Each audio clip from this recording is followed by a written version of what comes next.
বিরিয়ানি, পোলাও বা কোনো দাওয়াতে ভরপেট খেয়ে ওঠার পর পেটের ভেতর কেমন একটা অস্বস্তি ভাব অথবা ভার লাগা বা গ্যাস হওয়ার অনুভূতি আমাদের প্রায় সবারই খুব পরিচিত, তাই না?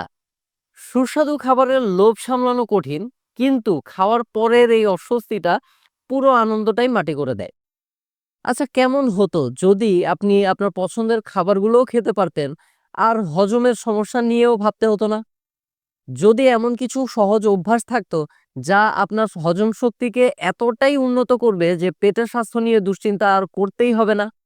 আজ আমরা ঠিক এমনই কিছু কার্যকরী অভ্যাস নিয়ে কথা বলবো যা আপনার জীবনযাত্রাকে বদলে দিতে পারে।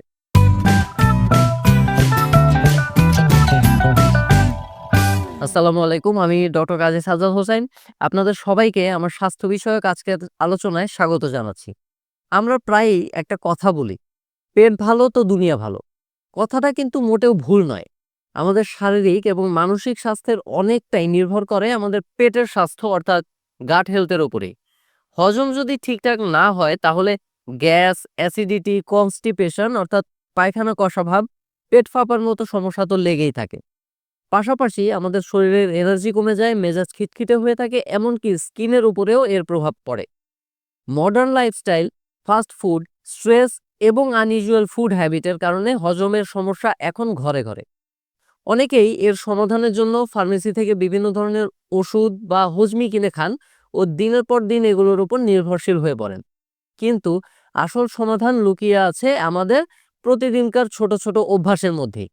তাই আজ আমি আপনাদের সাথে এমন ৫টি সহজ কিন্তু অত্যন্ত কার্যকরী অভ্যাস নিয়ে কথা বলবো, যা নিয়মিত মেনে চললে আপনার হজম শক্তি শুধু ডেভেলপই করবে না, বরং আপনার সামগ্রিক স্বাস্থ্যও ভালো থাকবে। চলুন আর দেরি না করে মূল আলোচনায় যাওয়া যাক।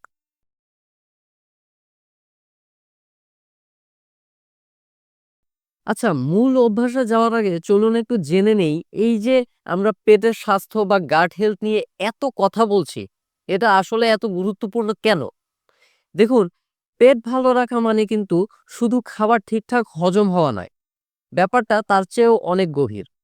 আপনি কি জানেন, বিজ্ঞানীরা এখন আমাদের পেটকে আমাদের সেকেন্ড ব্রেইন হিসেবে চিন্তা করেন। কারণটা খুবই মজার।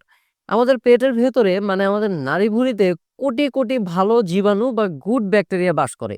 এদেরকে আপনি আপনার শরীরের ছোট ছোট সোলজারও বলতে পারেন। এই গুড ব্যাকটেরিয়া শুধু আমাদের খাবার হজম করতে সাহায্য করেই থেমে থাকে না, বরং এরাই আমাদের শরীরের রোগ প্রতিরোধ ক্ষমতাকে আরো শক্তিশালী করে তোলে। অর্থাৎ আমরা সহজে অসুস্থ হব কিনা তা অনেকাংশে এদের উপরই নির্ভর করে। এমনকি আমাদের মন মেজাজ কেমন থাকবে, আমরা কতটা খুশি থাকবো বা দুশ্চিন্তায় ভুগবো, সেটাও কিন্তু এই ব্যাকটেরিয়ারাই অনেকটা নির্ধারণ করে থাকে। তাই বুঝতেই পারছেন, এই অণুজীবগুলোর ভারসাম্য রক্ষা করা এবং আমাদের ফুল ডাইজেস্টিভ সিস্টেমকে সুস্থ রাখাটা আমাদের পুরো শরীর ও মনের জন্য কতটা জরুরি।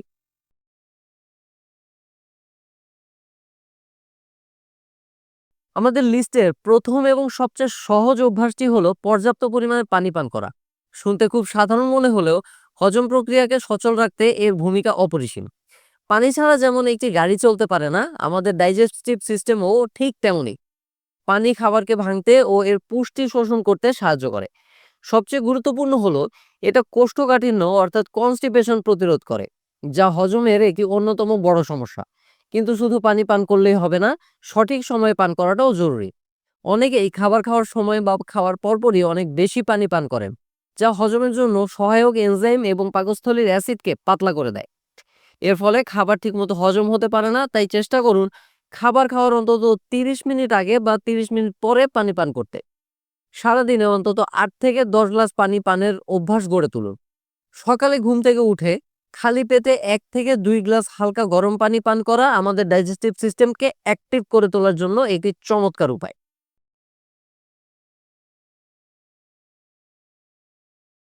আপনার ডাইজেশন অ্যাবিলিটিকে ডেভেলপ করতে চাইলে ফাইবার বা আঁশযুক্ত খাবারকে আপনার খাদ্য তালিকার অবিচ্ছেদ্য অংশ হিসেবে মেনে নিতে হবে। ফাইবার হলো উদ্ভিজ্জ খাবারের সেই অংশ যা আমাদের শরীর হজম করতে পারে না, কিন্তু এটি আমাদের ডাইজেস্টিভ সিস্টেমের জন্য অত্যন্ত উপকারী। ফাইবার মূলত দুই ধরনের কাজ করে। প্রথমত, এটি মলের পরিমাণ বৃদ্ধি করে এবং মলকে নরম রাখে, যার ফলে কনস্টিপেশন অর্থাৎ কষা পায়খানার সমস্যা দূর হয়। দ্বিতীয়ত, এটি আমাদের অন্ত্রে থাকা উপকারী ব্যাকটেরিয়ার জন্য খাবার হিসেবে কাজ করে, যা গাট হেলথকে ভালো রাখে। তাহলে ফাইবার পাবেন কোথায়? খুব সহজ। আপনার প্রতিদিনের খাদ্য তালিকায় রাখুন লাল চাল অথবা এমন চাল যেগুলোকে কেটে চিকন করা হয়নি, অর্থাৎ টোটালি আনপলিশড রাইস। সাথে রাখুন লাল আটা রুটি, ডাল, বিভিন্ন ধরনের শাকসবজি যেমন পালং শাক, পুঁই শাক, লাউ আর ফলের মধ্যে পেঁপে, কলা, পেয়ারা, আপেল এবং বিভিন্ন ধরনের বাদাম যোগ করতে পারেন। পানির পরিমাণ বেশি রয়েছে এমন ফল ও সবজি যেমন শসা, টমেটো ইত্যাদি খাদ্য তালিকায় বেশি রাখুন।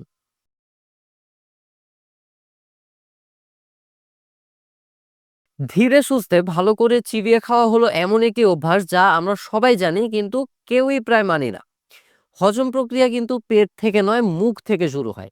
আমাদের মুখের লালার মধ্যে স্যালাইভারি অ্যামাইলেজ নামক একটা এনজাইম থাকে যা খাবারের শর্করাকে ভাঙতে শুরু করে।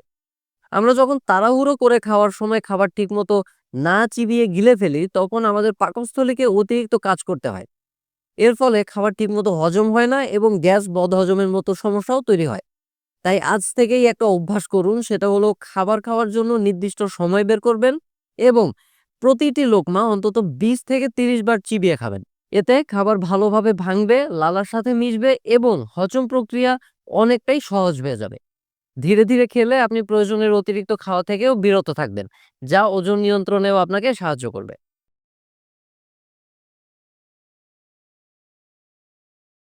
প্রোবায়োটিক্স হলো আমাদের পেটের জন্য উপকারী গুড ব্যাকটেরিয়া। এই ভালো ব্যাকটেরিয়াগুলো আমাদের অন্ত্রের খারাপ ব্যাকটেরিয়ার সংখ্যাকে নিয়ন্ত্রণে রাখে এবং হজম প্রক্রিয়াকে উন্নত করে। আমাদের মডার্ন ফুড হ্যাবিট এবং অ্যান্টিবায়োটিকের ব্যবহার অনেক সময় এই ভালো ব্যাকটেরিয়াগুলোকে মেরে ফেলে, যার ফলে হজমের সমস্যা দেখা দেয়। এই উপকারী ব্যাকটেরিয়াগুলো আমরা খুব সহজেই কিন্তু খাবার থেকে পেতে পারি। এর সবচেয়ে সহজলভ্য এবং চমৎকার উৎস হলো টক দই। প্রতিদিন খাবারের পর বা যে কোনো সময়ে এক বাটি টক দই খাওয়ার অভ্যাস করতে পারেন। এটি আপনার হজম শক্তিকে তো বাড়াবেই, পাশাপাশি আপনার শরীরকে ক্যালসিয়াম এবং প্রোটিনের যোগানও দেবে।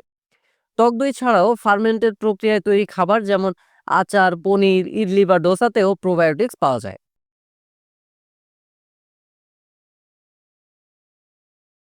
হজম শক্তি ভালো রাখার জন্য শারীরিক পরিশ্রমের কোনো বিকল্প নেই। যখন আমরা হাঁটা চলা বা যে কোনো ধরনের ব্যায়াম করি, তখন আমাদের অন্ত্র অর্থাৎ ইন্টেস্টাইনের মুভমেন্টও বাড়ে, যাকে বলা হয় পেরিস্টালসিস। এই প্রক্রিয়ার মাধ্যমেই খাবার আমাদের হজমতন্ত্রের ভেতর দিয়ে পরিবাহিত হয়। যারা সারাদিন বসে কাজ করেন বা কায়িক পরিশ্রম কম করেন, তাদের হজম প্রক্রিয়া ধীর হয়ে যায় এবং কোষ্ঠকাঠিন্যের ঝুঁকি বাড়ে। কিন্তু তাই বলে যে এর জন্য আপনাকে জিমে গিয়ে ঘন্টার পর ঘন্টা ব্যায়াম করতে হবে, তা কিন্তু নয়। প্রতিদিন মাত্র 30 মিনিট দ্রুত পায়ে হাঁটা আপনার ডাইজেশনকে হেল্প করতে পারে এবং এটি সারপ্রাইজিংলি হেল্প করতে পারে। বিশেষ করে দুপুর বা রাতের খাবার খাওয়ার পর 10 থেকে 15 মিনিট ধীরে ধীরে হাঁটার অভ্যাস গড়ে তুলুন। এটি খাবারকে দ্রুত হজম হতে সাহায্য করবে এবং খাওয়ার পর যে পেট ভার হয়ে থাকার অনুভূতি তৈরি হয়, তা থেকেও মুক্তি দেবে। তাহলে আমরা হজম শক্তি বাড়ানোর জন্য 5টি খুবই সহজ অভ্যাস সম্পর্কে জানলাম। পর্যাপ্ত পানি পান করা, ফাইবারযুক্ত খাবার খাওয়া, ভালো করে চিবিয়ে খাওয়া, টক দইয়ের মতো প্রোবায়োটিক্স গ্রহণ করা এবং প্রতিদিন হাঁটা চলা করা। এই অভ্যাসগুলো হয়তো খুব ছোট, কিন্তু এগুলো যদি আপনি আপনার দৈনন্দিন জীবনের অংশ করে নিতে পারেন, আমি নিশ্চিত যে আপনি আপনার ডাইজেশন এবং গাট হেলথ ইমপ্রুভমেন্টে একটি বিশাল ইতিবাচক পরিবর্তন দেখতে পাবেন। মনে রাখবেন, শুধুমাত্র একদিন করেই কিন্তু ফল পাওয়া যাবে না। এর জন্য প্রয়োজন ধারাবাহিকতা বা কনসিস্টেন্সি। তবে একটি বিষয় খেয়াল রাখা জরুরি। যদি আপনার পেটে দীর্ঘদিন ধরে ব্যথা, হঠাৎ করে ওজন কমে যাওয়া, খাওয়ার রুচি নষ্ট হয়ে যাওয়া, মলের সাথে রক্ত যাওয়া অথবা হজমের সমস্যায় খুব বেশি কষ্ট পাওয়ার মতো লক্ষণ দেখা দেয়, তাহলে ঘরোয়া উপায় বা অভ্যাসের উপর নির্ভর না করে অবশ্যই একজন স্পেশালিস্ট ডক্টরের পরামর্শ নিন। ভিডিওটি যদি আপনার উপকারী মনে হয় তাহলে অবশ্যই একটি লাইক দিন এবং আপনার প্রিয়জনদের সঙ্গে শেয়ার করুন। আপনার যদি হজম বা গাট হেলথ রিলেটেড কোনো প্রশ্ন থাকে, তাহলে তা কমেন্টে করে অবশ্যই জানাবেন। এমন আরো হেলথ এবং লাইফস্টাইল বিষয়ক ভিডিও পেতে আমার চ্যানেলটি সাবস্ক্রাইব করতে ভুলবেন না। এই সহজ অভ্যাসগুলো মেনে চলার মাধ্যমে একটা হেলদি লাইফ লিড করুন। সবাই ভালো থাকুন, সুস্থ থাকুন। ধন্যবাদ।